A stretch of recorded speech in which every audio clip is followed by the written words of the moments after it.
Hi, everyone. Thank you for joining us. Jen, Sarah, we can begin. Welcome.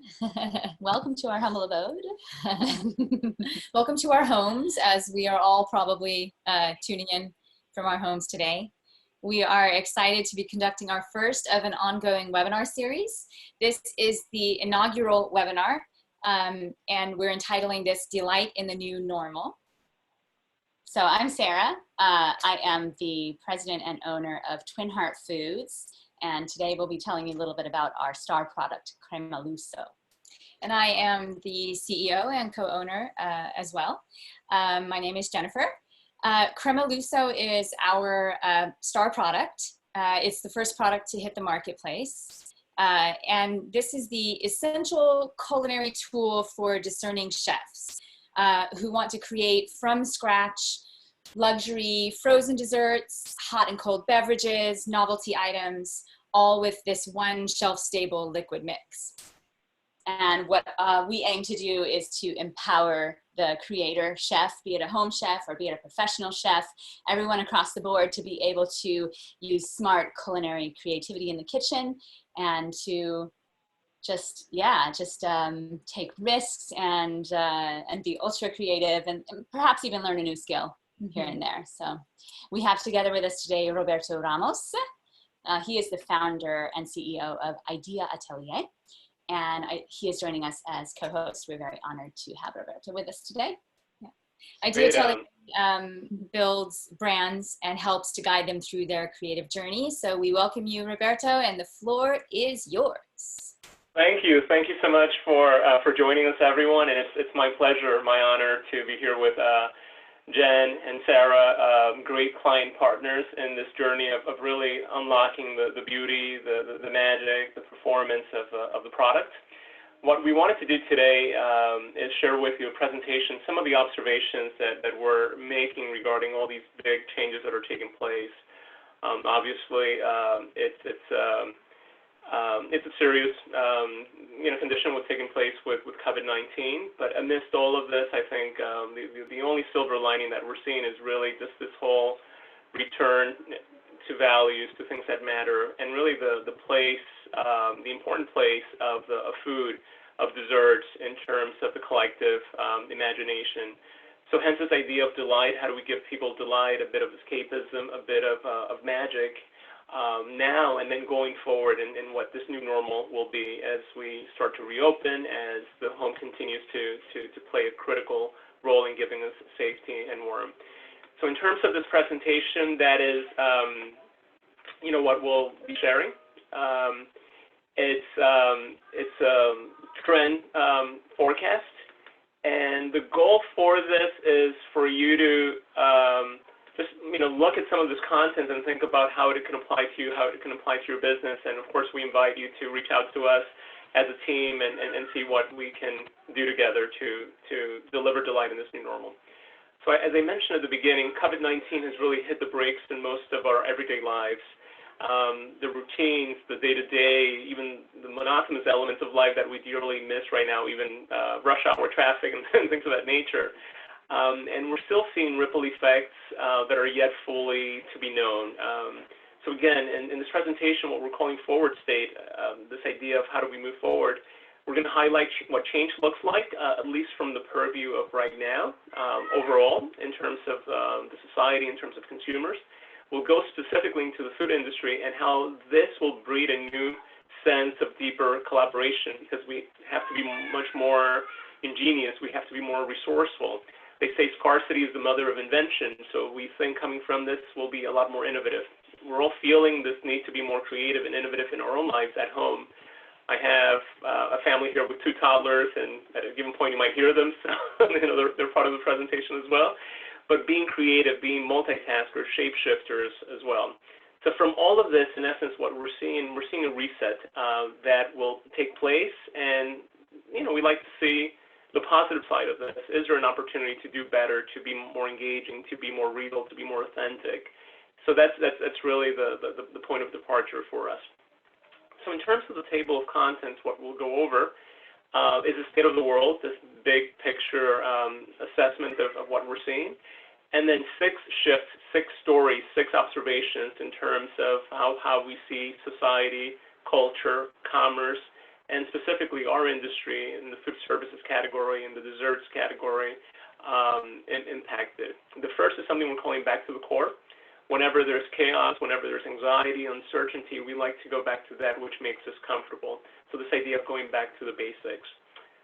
Going back to the basics means going back also to our circles of trust, our circles of love. This idea of spending a lot of time with the home, with family, with loved ones, with friends. So how will that reset our values, our set of expectations when we go out and we venture out in the world again? The next story is what we're calling new pragmatism, this idea of pragmatism, of safety, of just thinking intelligently, of worrying about protection, but also worrying about budgets and finances. You know, we've seen all the really sad, unfortunate numbers when it comes to unemployment and how individuals are really struggling. So this idea of just being much more pragmatic is something that will be evergreen for a while. And because of all the stress, this anxiety, we need to pamper ourselves. We need to create that sort of balance. So this premise of self-love, which had been a bubbling up trend until now, will further accelerate. And then from there, once we get into that place of comfort, of feeling a bit more inspired, we're going to need an outlet. So this idea, this space that we call venture state, where it's a little bit more adventurous, very much connected to nature, to the outdoors, again, to this whole premise of going back. But this will inform a lot of what we crave. It's a bit of that hunter, sort of mode. And then coming out of this phase also, which we might call the ultimate cabin fever, is this sense of euphoria, this sense of celebration. Once we do go back to a near normal, I should say, it's going to be the biggest party ever. So, and we're starting to see it in terms of the aspects of joy, of entertainment, in terms of binge watching, and how platforms like Netflix are really benefiting from this and filling a void to be distracted and to feel somewhat joyous. So as I mentioned before, whenever you have these seismic shifts that just kind of like throw our world, all around, it creates an opportunity for a restart. From our perspective, from the services perspective and the restaurant industry, we're facing the unprecedented in terms of challenges, in terms of having to let go of dear staff and see collaborators struggle. We see this return to the home that's changing everything. As a result, we're seeing home cooking going up. We see this greater focus on comfort and safety. So these are things that will last way beyond the reopening, sort of phase. So the other element is the following. While business is reset to help out local communities, becoming a means of giving back, food cooking and eating become much more meaningful. So this idea of food really sitting at the core, at the foundation of how we go back to business and life as usual. And it's not a surprise. Food has always been a source for both sustenance and growth protection, but also for delight, for emotional well-being. And we've seen that entire journey in the past 2 months, 2.5 months. From the dire situation around food, the food emergency element with food bank shortages, and we're seeing the great work of organizations such as Feeding America. We're seeing culinary heroes coming from this, NGOs and chefs working together to deliver and appease, address that emergency. We're seeing that sense of scarcity also for the first time in many of our generations, right? Going to the supermarkets and seeing empty aisles. So that's kind of like a bit of the stressful, the urgent, the policy kind of like social aspect in terms of food. And then we're also seeing the beautiful side of food is food therapy. Stanley Tucci with his cocktails, Jake Gyllenhaal with his baking and phenomenon, and this idea of quarantine baking. So food really for the soul, and desserts specifically for the soul. A funny anecdote and observation: if you look at the word stress and you spell it backwards, you flip it, it says desserts. So this idea again of the sweet sort of escape. So with that in mind, what we wanted to walk you through now are these shifts that we're seeing in the marketplace, in society, and in the consumer landscape. The first is what we call back to the core. And this shift is really driven as consumers shelter in place across the globe. the home and the kitchen have really become a place to de-stress and connect. We were all taking advantage of the design shifts that have taken place in the past 10 years, 15 years, where the kitchen has actually become the main showcase. It's the meeting place, the living room, the family room, yes, but it's really the kitchen, these big islands and these open spaces where we entertain, where we welcome guests, and where family spends a significant amount of time.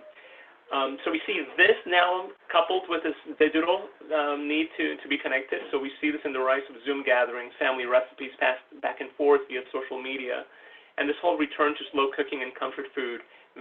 Baking itself is making a resurgence and actually leading a lot of this. When we look at social and the movements coming from this idea of at home, alone together, stay home, and work from home life, some of the hashtags that kind of embody this. Some of the key indicators that we're seeing is this idea of home-cooked meals, and again, this return to a culinary core. This quote is interesting. I've been making recipes I'm very familiar with and comfortable, and I find it comforting to make and eat foods I've made and eaten 100 times before. It provides a sense of normalcy. So this idea of routine, that which is known and trusted. Currently, 33% of consumers are baking more than they typically do.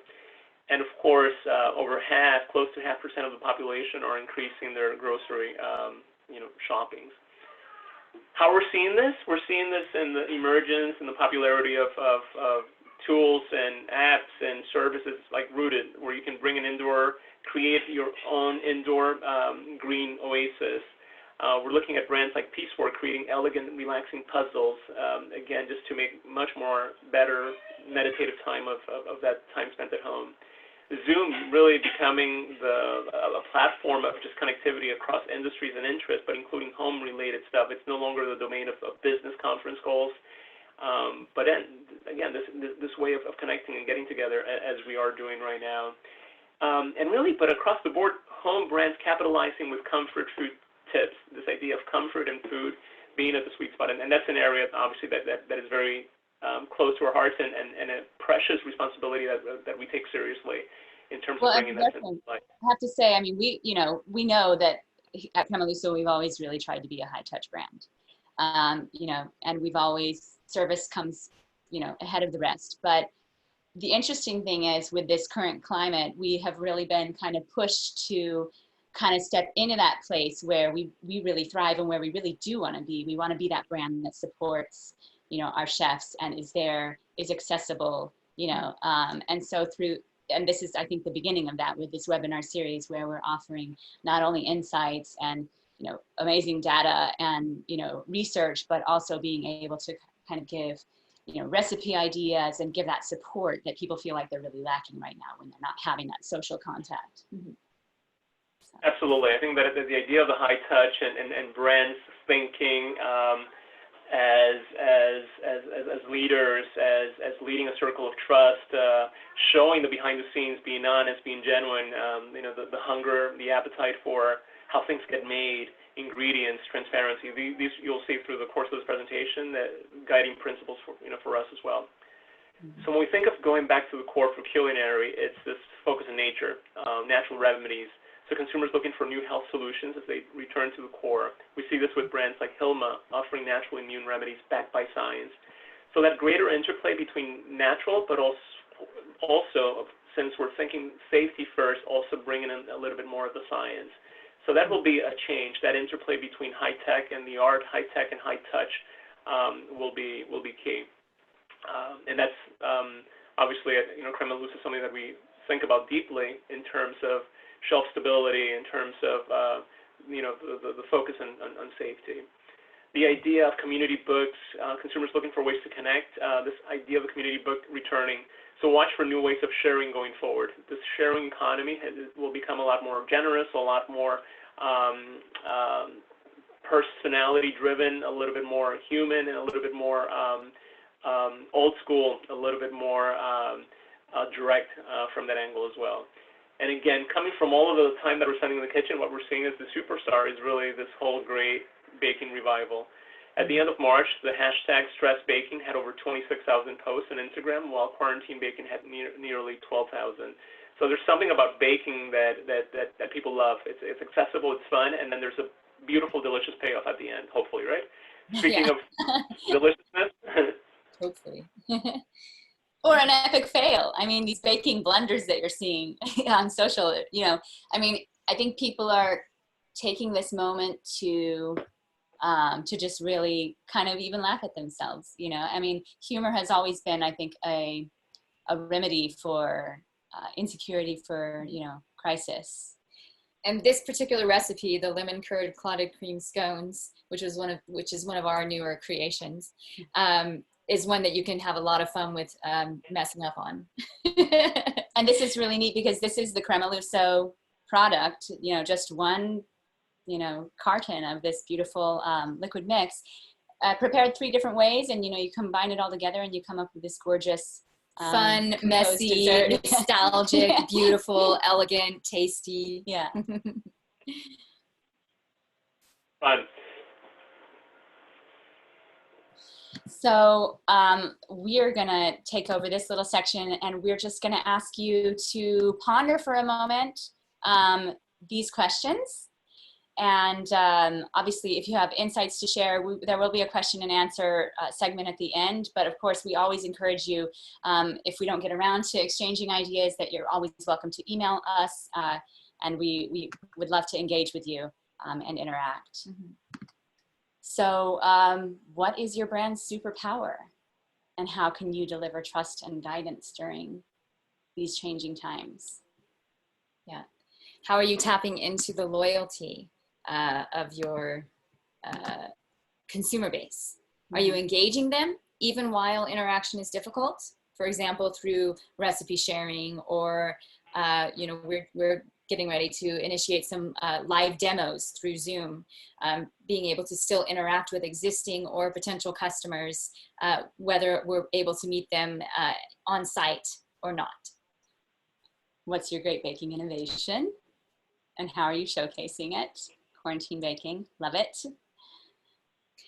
Take this as an opportunity in the midst of quarantine, in the midst of lockdown, in the midst of social distancing, to share your brand story with the public, with your consumers, with your partners, in order to help them feel that they're being brought into the fold of your business and becoming a part of your extended family. And of course, collaborating with your community and your industry helps you share the joy of food through offering new ideas on techniques they might not have thought before, or innovative and different types of recipes, new bold flavors, or things they on a sensory level might not have experienced before. Well, these are great. You know, one of the things obviously we've seen from this outbreak and how we deal with it has been the rise of essentials. So in essence, it's asking yourself, what essential role can you play in their lives? At a point in which they just want to focus on the basics, what essential role can you play functionally, but also emotionally, creatively as well? So that's key. So thank you for that. Now we head into the second story, which is this story of community and community building. Again, we're not reinventing the wheel in terms of human interactions and how we lead our lives and how we get strength and inspiration. But we do it differently, and thankfully, with the technology that we have, we're able to still stay connected even though we're apart.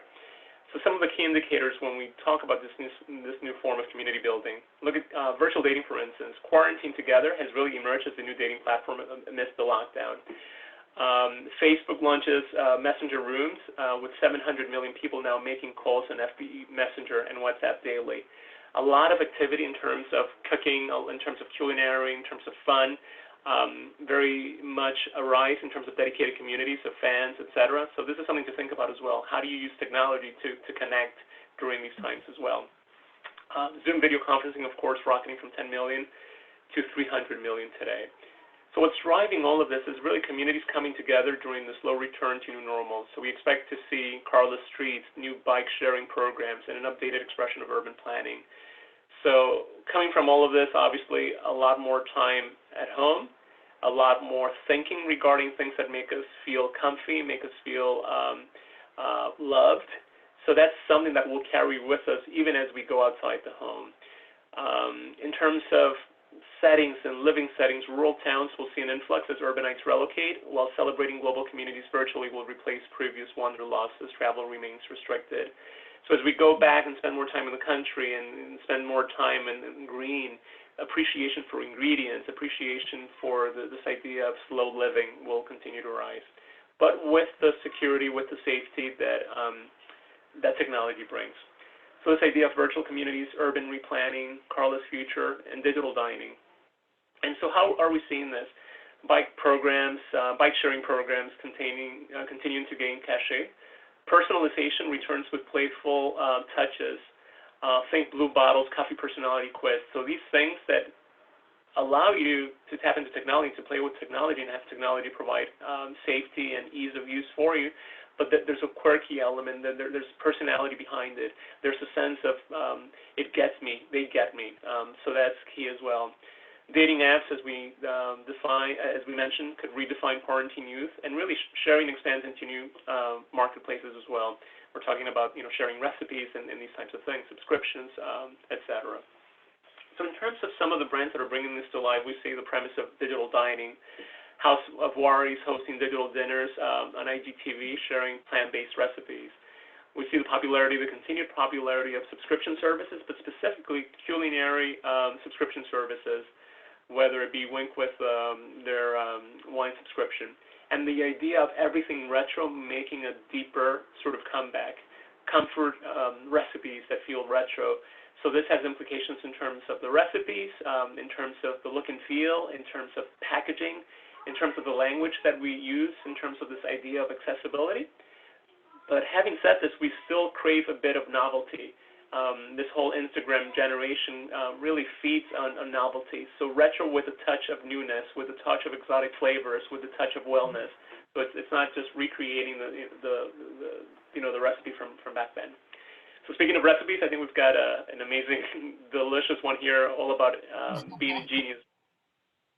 With some nostalgia surely attached, but also that sense of newness and adventure. Because, we developed Crema Lusso in Italy, where I lived for a long time, and we both spent a lot of time there. Our grandfather was from there. He's from the Piemonte region, and that was the whole reason, actually, that we founded, this company was in honor of him and his love of culinary. So pasticcio, and this brings us back to that whole baking blender topic. Pasticcio in Venetian dialect, it means like a big, beautiful mess. So typically it's a savory meal, it's a savory dish, and it's like a lasagna, but it's with very thin pasta sheets, and it's got all this ooey gooey stuff layered in between, and on your plate it just looks like this big, gorgeous mess that you can't wait to tear into. And so we wanted to recreate something that gives that same sense of indulgence and fun and messiness, like not, I hate getting my hands dirty, but, we want people to be not afraid to get their hands dirty, So this we took fresh baked donut holes, and we layered the Crema Lusso, which we had prepared as a gelato, as a sweet cream gelato, layered it with these donut holes and put all kinds of lovely decadent Ghirardelli chocolate sauce and whipped cream and gorgeous stuff. So this is our supercharged donut hole pasticcio. Oh, with a splash of espresso, of course, because you don't get more Italian than that. So delicious. My wife always says that I'm the messiest chef, so this is a recipe perfect for me. So I think your kids will love it too, Roberto. Yeah, no, it's a great family activity. That's for sure. So another moment to pause, another moment, as I'm sure the majority of us on here, if not all of us, are business owners and working to find new and important, impactful, and yet innovative ways to connect not only with our colleagues, partners, but also with our customers. So a moment to ponder these questions. So as we know, understanding trends as they come and go can be tricky sometimes, but it's also extremely essential for us as business owners to understand the needs and desires of our consumers and to understand the trends that are happening in the marketplace. In our own journey, we gleaned many of our insights and our inspiration from the vision of actual chefs in the industry. We've been lucky enough to soft launch our product a couple of times into the industry. And through those launches and the interactions that we had with potential customers and partners alike, we've really been able to allow those conversations to inform the final product. And so the products that we are releasing into the marketplace, we can proudly and firmly stand and say, this is actually something that is responding to a need that exists.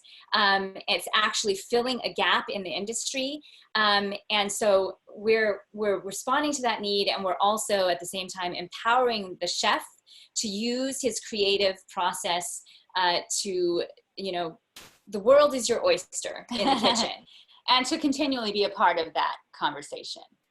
One of our highest goals going forward, and as we introduce additional products under the Twin Heart Foods umbrella, is to allow our chefs, our customers, to really inform what that looks like, what our development process looks like, because we really want this is a service. This is something that is filling a need, and of course, our highest obligation is to ask what that need is and receive that information and respond to it. So some of the other questions you might ask yourselves around that subject is, who should you be partnering with to show your sense of purpose and to highlight what is innovative about your brand or your product? How are you creating safe spaces where your consumer can express themselves and share their thoughts and ideas and needs, both physically or digitally?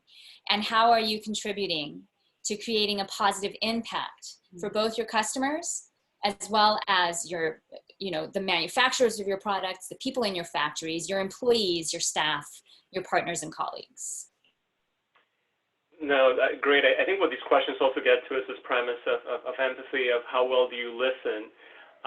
One of the things that we see trending right now and as a way forward is almost like moving from this idea of directing, this idea of direct to consumer and this premise of direct with consumer, that everything we do that has significance, that has long-lasting power, is done from the venture point of listening, to Jen and Sarah's point as well. So I think also taking the risk, Roberto, of partnering perhaps with companies or brands that are in a completely different sector than you're in, because Absolutely. That contrast can be very beautiful. And through that exchange of ideas and, insights that you might not have thought of, or, experiences that might not have crossed your path in your, search to develop something that really responds to a need, really, I think that's something that a lot of companies don't necessarily feel confident taking the risk in, but I think we're going to see a lot more of that post COVID-19. Absolutely. I think the ingenious, the resourcefulness, the need to do so. And if you look at our own category in terms of desserts, et cetera, some of the most buzzworthy, kind of like disruptive desserts or fads have been around the unexpected, like cronuts and things of that nature, the premise of as well. So no, that's great. So the third story we're looking at is just really the smarter way in which we'll have to approach everything, with a focus on safety, with a focus on ease of use. So the shift is really dictated by this: consumers adopting a safety-first mentality when it comes to their lifestyle, as their wallets tightening, and just taking a whole practical approach across the board in terms of their lifestyle. An urban shift towards self-sufficiency will find inspiration in 20th century modes of reusing and recycling. So these things that had been bubbling up from a green perspective, from a recycling sort of perspective, will become mainstay, will become commonplace, will become the norm. And diets will get a sustainable makeover as well. So we'll talk about that a little bit later, but this idea of plant-based, this idea of just healthier take on sweets, on guilty pleasures, et cetera. So some of the key indicators that we're seeing validating this trend, it's definitely becoming less about meat and more about health. We're now using a lot of different grains besides just quinoa and bulgur. There's huge demand for it, so this is coming from Bruce Lefebvre. Some data points: 40% of those surveyed say they plan to focus more on saving and budgeting their money after the coronavirus threat passes. 45% of consumers say they're currently eating less fast food than they normally do. And across the U.S., last month we saw a jump of almost 200% in terms of online grocery orders, but with a focus on shelf stability and long-lasting goods. Some of this obviously was driven by just the immediate sense of stockpiling. It's almost this hunkering mentality of protection, but this will be the case going forward as well, as there's still a veil of uncertainty regarding what the future holds. And obviously shelf stability and safety is core to Crema Lusso. how we're seeing this, some of the applications, this idea of contactless solutions continue to appeal. So you'll see a lot more of this robotic kind of delivery across the entire journey. But think of fun ways of delivering contactless, where you still have contact with individuals greeting you, providing expertise, but when it comes to actually getting the food or getting that self-serve, et cetera, it's going to become a lot more under your own personal control. But that can give you some creative opportunities in terms of experimentation, in terms of personalizing, in terms of gamification as well. Smart and safety really becoming the keyword across the board, but it's not just saying it. More importantly, to this consumer that's skeptical coming from this, especially with everybody making those claims, showing how you do so. Social distancing design will have a strong impact on the future of lifestyle and entertainment. So obviously when we look at restaurants in terms of layout, in terms of occupancy limits and things of that nature, in terms of the actual settings as well, we're seeing just some novel concepts already starting to pop up, scaling the whole food truck category and delivery and et cetera. So a lot of creativity, a lot of fluidity in this space as well. So when we look at new pragmatism and some of the brands that we're looking at, again, the appeal and growth of ghost kitchens, we see this premise on safety and going back to the basics. Land O'Lakes with their refresh of their branding, focusing on the farmers and that they being the heroes of the brand. As we spend more time at home and cooking, and this idea of controlling our destiny in a sense of protection and a sense of craftsmanship that comes from us, all the different products that were perhaps for many people just being essential or just kind of like basic will be romanced a little bit regardless of the price point. So brands like Material giving cooking equipment the practical design overhaul, simplifying and bundling for new cooks as well. So how these products work together, there will be magic in that, and the ability to guide the consumer through that. Use this product in step number 1, step number 2 for this, and step number 3 for that. So again, we're also being pragmatic in terms of time. We want to accomplish more. We want to get our hands dirty. We want to have the sense of being a creator, but we want to be guided through it and have it be relatively seamless and simple. So some of the questions you might ask yourselves are, how are you tailoring your offering to enhance the health and wellness of your consumer base? For example, one of our, one of the things that is strongest on our list of philosophies is sustainability. So, for example, with our packaging, thanks to the fact that it has a very low carbon footprint and the fact that the product itself has an extended shelf life, it offers a much more sustainable choice for our customers. It also helps to lower pollution because it utilizes less raw materials, and it obviously also targets one of the most concerning global issues of the time, which is food waste. I think it's 40 or 50% of the food that nationally. Yes, go ahead. And this might be mind-boggling to some of you who aren't in the food sector of the industry, but 40% of food here in the U.S. is wasted, and that's across the value chain. So it's not all, obviously, you can't point the fingers only at the consumer, but this is a big issue. And so more companies, I think, need to be thinking, especially in the process of brand development and product development, about how we can confront that issue head on and promote ways to enable and empower people along the value chain to obviously get more using less, and definitely less waste. And in this way, we're supporting our environment and our economy. Through allowing our consumers, giving our consumers options where they can make more sustainable choices. Another question, what is the next gen innovation from experience to ingredients, whether it's experience or ingredients, that you can provide? And I would say a big question there to ask yourself is, do we know our audience? Because You know, I mean, your target customer may be from the boomer generation, maybe from the millennial generation, but, you know, the Generation Z that are the 20-year-olds who are up and coming, and they're going to perhaps be using your product for the longest period of time.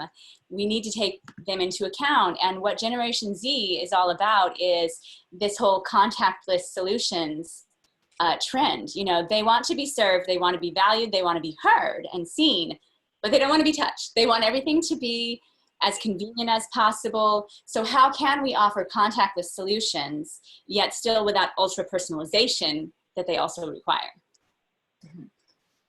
Another question would be, how are you using new technology to improve the safety and health measures of your business? So for example, the aseptic technology or some other. And finally, as industries reset, we want to watch for consumer habits to shift away from food as usual, and we need to be ready to meet this challenge within our industry. Great. So obviously, safety and innovation are key principles going forward. And then, as we mentioned before, during these times of stress and anxiety, giving ourselves a break, an escape, self-love is definitely a very strong shift going forward. It becomes moments of much-needed indulgence and pampering, a moment to turn off the news, a few seconds of just being out of touch. So this need will find comfort in all things that are sensual, candles, oils, and rich flavors replacing yesterday's cosmetics demand. So this idea of creating a haven, creating a spa, creating a restaurant almost at your home. And we're hardwired to need this. People are social organisms, and millions of years of evolution have wired us not to be isolated or on our own. And you know, part of how we've been dealing with that obviously has been technology and Zoom and these types of FaceTime kind of connections. But we'll need the sensorial sense of being catered, of being pampered. So continuing to make with my hands has been my most vital tool for preserving my well-being. There's just something about creating and hence the whole baking phenomenon during this pandemic that just gives you a sense of peace internally, and then obviously the giving element that's also so fulfilling as well. From an escapism perspective, Netflix now has more than 183 million global customers after adding more than 15 million really during the first part of the quarantine. How do we see this focus on self-love, you know, playing out? The rice and hemp-infused product, all things related to scent are on the rise. So as we look at recipes and, you know, think of all the ways in which you can communicate or innovate around all these different senses, work from home life is getting a comfort fashion makeover. So this is the future going forward for, you know, for the significant part of the fashion industry. It had been something bubbling up, this whole idea of athleisure, this idea of walking out of your house like you were still in your house. That will be more the case, but again, redefining what the new workwear means and how to dress for these meetings, comfort will be key. And then the rise of remote, playful modes of communication. We see this self-love, whether it be with flowers, this idea of artisanal baker Natasha Sadi bringing stunning flower arguments to Instagram after weekly visits to her local flower market. So there's a visual just beauty and calmness that comes from flowers. Familiar comfort. Restaurants are selling their fan favorites in bulk to quarantine loyal customers. So a different form of direct-to-consumer. These restaurants thinking of different revenue streams, selling their branded wear now to local supermarkets and even supermarket chains that will dedicate space to local restaurant brands. This idea of supporting local has gained a lot of traction and will be very important going forward as the nation, as a country, we undertake this project of rebuilding and opening up. And then this power of ingredients, the healing power of ingredients, just the benefit and almost treating an ingredient, speaking about an ingredient as an art form. We're seeing this very much in the rise of like non-alcoholic cocktails. So the elegance of cocktail culture is really brought to every day with plant-based storytelling and what goes into it. Here we've got speaking of cocktails. Yeah, this is where it gets fun.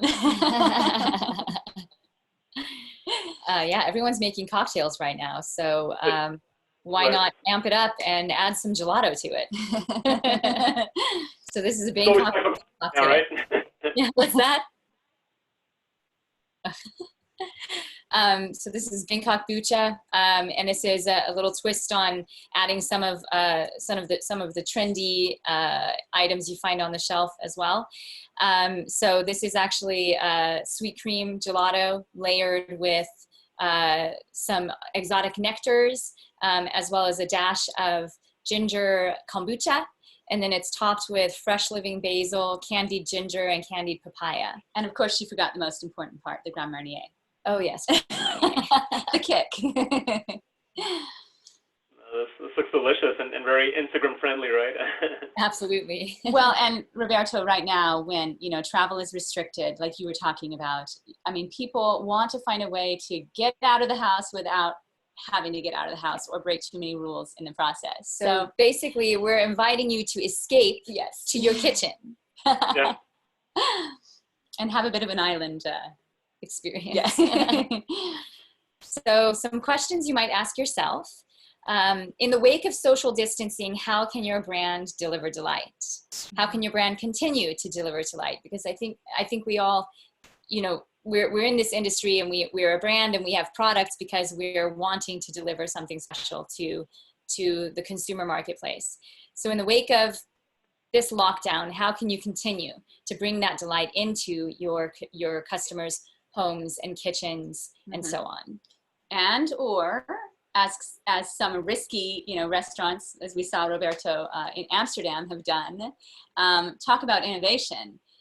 There's a restaurant in Amsterdam right on the river that has constructed these glass eating pods where, you know, there's this little tiny table in the center with candlelight, and 2 or 3 people can gather in there and be served and enjoy a really beautiful community experience, yet still having the separation from the next table. So this is a way that we are seeing some of these innovators who prize that connection still help people feel connected and feel like they're receiving that indulgent communal experience even amidst the wake of social distancing.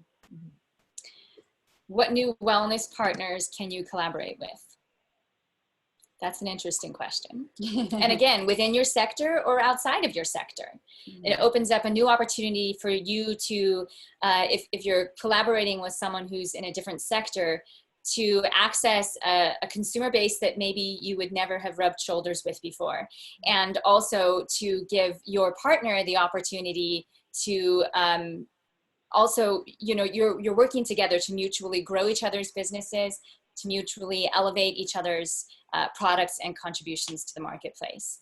And then finally, think of the new performance or wellness opportunities of certain key ingredients within your products. The next state is what we're calling venture state. And this is really driven, as we were talking about just now, with the limitations in terms of travel to other geographies, et cetera. We'll still need to appease that need to push the boundaries and to see new things, but in different ways. So with travel and adventure off the table for much of this year already, consumers are looking to futurism, to tech, to space, and extreme adventure for inspiration. A lot of it will be this kind of like off the grid, off the beaten path sensibility taking hold. So watch for the emergence of foraging, stockpiling, cabin life, camping, and really this whole renewed outdoor and survivalist movement. This will also, coupled with this focus on all things local, favorably impact local tourism, where you don't need to get on a plane and you can just literally day trips, you know, this idea of day trips. So at a very local level, but also just very far off kind of imagination in terms of the future, in terms of robotics, in terms of SpaceX, and foraging as well. Some of the key indicators in this territory, this idea of foraging has gotten a lot more popular in the past couple of years, and now even more so. So this idea of foraged ingredients, things that make you feel like you're in the survival hunter victor kind of role. So it feels very natural, but you also have a sense of control over things. 50% of travel plans in 2020 have voluntarily been canceled. Obviously, we do see a bit of a resurgence coming out of all of this, but it'll be tempered. On many ends, consumers feeling the need for safety, but also the airline industry having to adopt measures that will impact scale and volume, such as social distancing, et cetera, limits on the number of individuals that can get on a plane. And then from a futurism perspective, we feel like the robotics industry is really now, this is its moment to deliver across the board, whether it be in terms of the contactless, in terms of delivery, in terms of drones, and this will really take shape and become a reality. Some of the things we're seeing in the space, Airbnb launching experiences, letting consumers travel with hosts from the comfort of their home. Watch for survivalist and protective fashion this fall. Who would think that the biggest accessory this year is masks, right? And how it's just become such a part of the visual vernacular, and starting to see some really trendy ones and design, playing with it. Extreme sports finding their way into marketing appeal, and this idea of high-tech urban transport providing new forms of safety with measures and readouts that give you a sense of safety and protection. So in terms of some of the outliers, some of the brands to look at in this space, again, this idea of robotic future. Could automation be the future of food? Semi-automated restaurants like Spice Kitchen in Boston are asking the question in the wake of COVID. So a lot more of this, and as was mentioned, the restaurant in Amsterdam, foraging apps, seeing 3-digit jumps in terms of popularity as people are literally just walking out and going into the country and going into the field. And then just elements, ingredients, calling out ingredients with their functional benefit, whether it be hydration, whether it be performance, whether it be immune boosts of sorts. This is a brand called Unu that's doing some interesting things on that front. And here's some questions to explore how you venture out. Yeah, so how are you delivering the thrill of discovery in this new normal? How are you encouraging experimentation, smart creativity? Risk-taking, yeah, absolutely. What exotic and foreign destinations could serve as inspiration for your brand? Think of innovative ways of pushing innovation in menus and the like. And how can you be inspired by non-traditional elements such as the deep sea, the cosmos, imagination? Yeah, right now we're seeing a lot of flourishing, I would say, in nature. There's been a lot of talk about how as humankind, as a global community, we've pulled back. Nature has stepped up into its natural space, and we're seeing, animals return to their native habitats. We're seeing bloom happen. We're seeing, here at home, we're seeing deer eat up the whole front lawn, but it's beautiful and we don't mind anymore. It's beautiful to see this happening. And so that's my vision of, I'm being inspired by non-traditional elements in this sense, and just thinking, how can we, Roberto, like you touched on earlier, help through this sensory experience of culinary, helping people really reconnect with the earth and that foraging sense, that rewilding instinct. And helping them learn to bring color to their lives, to flourish, to thrive the way we see is happening around us. Absolutely. And then the final story is what we're calling Euphoria. So the sense of a much-needed return to play, fun, and escapism and nostalgia following the reopening of our culture. As I mentioned at the very beginning, the ultimate form of cabin fever. There's not going to be a return to normal, but there will be a return to all things pop and color.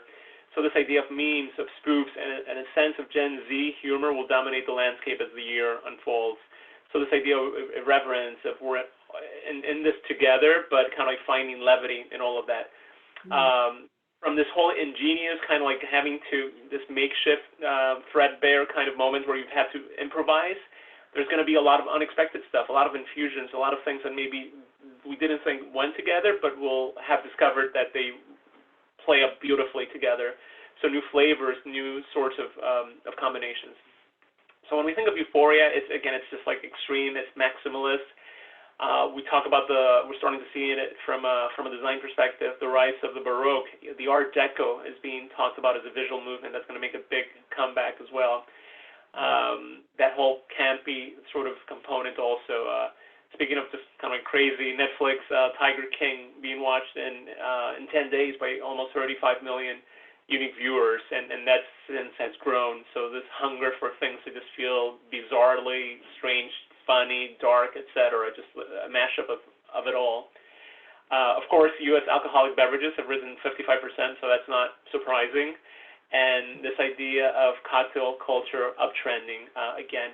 But even here, with a bit more of a different twist, there's this hunger for wellness, this is hunger for less of a hangover, because you feel the sense of this need for protection. You need it. You know, there's on the one hand, you want that escapist sort of drink, and then there are all these articles that are bombarding you around how drinking can really impact your immune system at this point. So people are looking for that balance, but without a doubt, a sense of escapism. And then above everything else, 60% of consumers making a positive mindset their main priority for the next month. So looking for those inspirations, looking for that humor, looking for that sense of wellness, and just really trying to find themselves in a better sort of space. How are we seeing this? Consumer culture finding humor in disaster, the rise of indulgent desserts and drinks, escapism and nostalgia reigning in this new space and time, and really just music and playlists. We've seen D-Nice, that DJ that has created these kind of like impromptu jam sessions and parties with big celebrities, and Michelle Obama kind of like dropping in. So that sense of hunger for fun, creative, joyful togetherness. And coming from this, we'll crave novelty, we'll crave color. A brand like Nina built as a kind of like tea mix sparkling water, and just the color boost that comes from that. This idea of collaborations, the Tate Modern and what they did with their Warhol-inspired menu, and then just fun brands like, you know, Pop-Up Grocery, etc. And here we have a fun cocktail illustrating this trend. So yes, yet another cocktail. And in fact, I know that some of the attendees are wondering what exactly is in this. And that's one of the interesting things about Crema Lusso, because it is, like I said, one product. It's a liquid, ready to use, shelf-stable, clean label mix, packaged either in bag and box or in a Tetra carton. And basically you can take that and that liquid mix, and you can create a ton of different things with it. Quite often we turn it into gelato because we just love gelato. But you can use it to make soft serve milkshakes. You can use it to make hot sipping chocolate, and you can even fold it in as a wet ingredient to baking applications. So like there's this gorgeous decadent bread pudding that we make, for example, or the scones, for example, that you saw, where we use it in 3 different ways: to make the scones, to make the gelato, and to make the lemon curd sauce. So here in the elevated creamsicle, that lovely white bundle that you see there is I think it was a vanilla flavored gelato that we had churned that day. And this is layered with Cointreau orange liqueur. And we have some, did we use Perrier, I believe? Yes. Orange Perrier? Yes. Yes. And then we top it with a flambéed marshmallow. And we have some gorgeous dried persimmon. Yeah, I couldn't remember the English word. So elevated creamsicle, again, just kind of adding a bit of wonderment and delight, a bit of a whimsical return to something nostalgic. Yeah, so that's the elevated creamsicle. Delicious. So some final, I think this is our final set of questions, and then we're hopefully going to get a chance to get to 1 or 2 Q&A questions.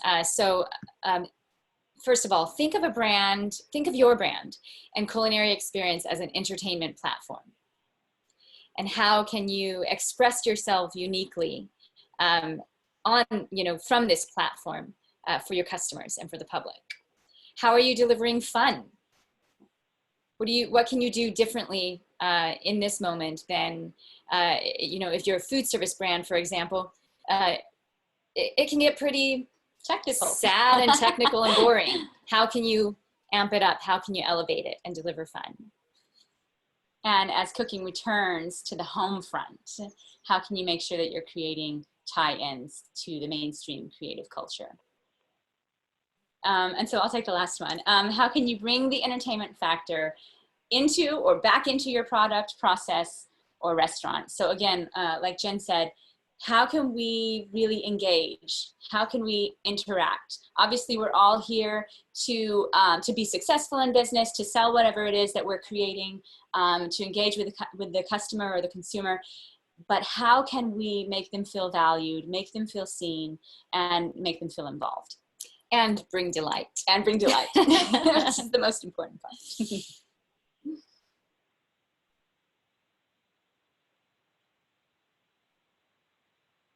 So in summary, how can you tap into your sense of purpose? We want to encourage you today and challenge you to tap into your sense of purpose, to think about safety and trust, and how you might deliver a safe and inspired space. That's what consumers want more than anything right now. Is they want full disclosure, they want transparency, they want to feel safe. Find more immersive ways to show your story and to deliver delight. And think of yourself as an entertainment brand. Think of how you might be able to foster a sense of community even in the midst of COVID-19. Enhance the new normal as a trigger for innovation and leadership. So take this as an opportunity to be a thought leader in your field, to inspire and to encourage innovation. And when you're in doubt, as long as you lead with creative empathy, you can't go wrong. Jose Andres says, without empathy, nothing works. So true. Yeah. I truly believe that empathy is the point of departure in terms of listening, in terms of understanding, in terms of ultimately we're a services-driven industry, so that's the beginning, especially at a time like now. I see that we have some questions. I'm having difficulty seeing it from my screen here. Jen and Sarah, do you see the Q&A? The questions that are popping in? Yeah. I think we've got time maybe to take one or two. So do you want to, which one are you interested in answering? So anonymous attendee says, sorry, we don't know your name, but we would love to know your name because that's just the kind of people we are. So how do we see Crema Lusso fitting into the restaurant scene post COVID-19? And how do we think that experience will shift overall? So, you know, obviously one of our key objectives as a company is to introduce into the marketplace aseptic, ready-to-use products that are ultra sterile, number one, and so hence address that question of sterility and food safety, but that also help you streamline your processes at the restaurant or unit level. So with Crema Lusso, because it is all there in that one box, and really it becomes proprietary or becomes unique at the unit level based on what you do with it. But nonetheless, the product itself is the same product every time. So less botched recipes, streamlined result every time, which is especially great for, you know, larger chain restaurants and the like, that, you know, you're not walking into one location, tasting one thing and tasting something completely different on the Right. And while we're seeing right now in the marketplace, or I should just say in society, we're seeing a lot of food insecurity. And that's going to remain with us even as we come out of this. There's going to be that memory, that historical memory of the food insecurity issue. And our customers are also dealing with that same question. So, you know, to be able to deliver something that's shelf stable, that is going to remain sterile and remain ready to eat until the moment it's open, is very, I think it helps to create security for the customer. Especially now that with Groupon, you can buy an acre of land on Mars. So if you're going to Mars, Crema Lusso would be a great product to bring with you. Space food. Do you want to take another question, Jen? Yeah, so we know consumers are cooking now more while the stay-at-home remains in place, but what can brands do to keep it going? How will the home evolve into the restaurant of the future, i.e. dinner parties, etc.? Roberto, I'm going to let you jump in there because I think you have some things to say about this. Yeah, no, absolutely. I think in terms of the role of creativity, the role of making a connection, and really food is the element that brings it all together. We find it first at the home when we're growing up, when parents feed us, when it's our first sort of like steps in terms of savoring the sense of the world. And as we're having this sort of reset, in many ways we're going back to being little. Many of us are, and we're talking about literally like 50 million adults have been now in a situation in which are spending much more time with kids. So that's going to reconfigure how we think, how we approach sort of creativity, how we approach the idea of food creation, how we go out and the sort of experiences that we want. So I think the reset is across the board, but food itself is key. This idea of ingredients and tasting and savoring will be much more important than ever, but coupled with this focus on safety, and again, hence this approach of really delivering delight, safe delight. So I'm kind of breaking the rules here, Roberto. I know we only have a couple more minutes, but I wanted to ask along that same string.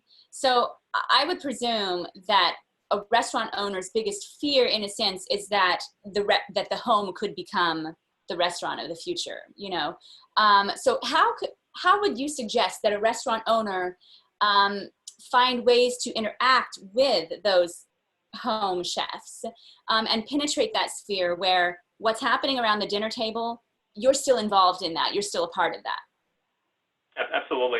Well, first and foremost, let's acknowledge the fact that good restaurants are part of the community. So they're extensions already of the existing circle of trust, and that's why it's one of the industries that people are going out of their way to support. For both selfish reasons, obviously people want to eat delicious food. Many of them, after a couple of weeks, they're done, trying to cook themselves. But I actually think it works for the chef ultimately, because at the end of the day, a much more discerning, a much more into good food type of consumer that appreciates the hard work that goes into it. And once reality kicks in, the same elements that drive us to go out for distraction, but also because we need support in that sphere from a timing sort of perspective. We can't take all the time in the world. So I think they're going to be going back to restaurants. They're still going to be spending a lot of time at home, and that creates an opportunity for the chef to create a conversation, create a community. There could be things such as, is there a direct-to-consumer model? So if they go to the restaurants twice a week, can they deliver to that house 4 times a week?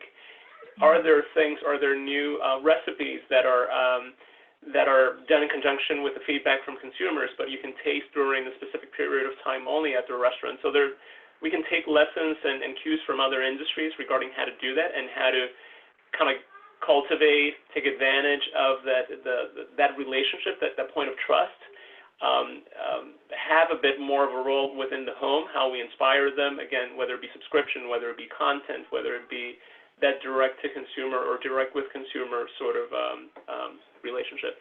But overall, I think we should embrace the new normal, identify opportunities around it, not see it as a threat at all. As I mentioned before, a bigger opportunity given that appreciation for food and the role of food and the role of deliciously well-crafted food will increase. What are your thoughts? I'm curious, because it is, you're right, I think it's the big question that everyone's thinking about. People are used to spending so much time at home and doing it themselves, and they'll be afraid to go out. How do we approach this? I think you're right that, with change oftentimes comes trepidation, and a new normal doesn't need to feel dangerous. Though it is unfamiliar, it's through unfamiliar territory that we're stretched, and especially our creative abilities. So as creators, as artists, as each one of us are, I think you're right that we should step forward boldly into this new normal and embrace it and allow ourselves to be transformed in the process. And as long as we listen to our consumers, that's really the starting point, is listen to your consumer, understand their needs, empathize with them, and then find ways to implement solutions or find ways to present new innovative ideas, especially as we come out of and into this new normal. Absolutely. No, I think it's obviously it's been a time of resetting. It's a time of meditative kind of like thinking of what the future looks like.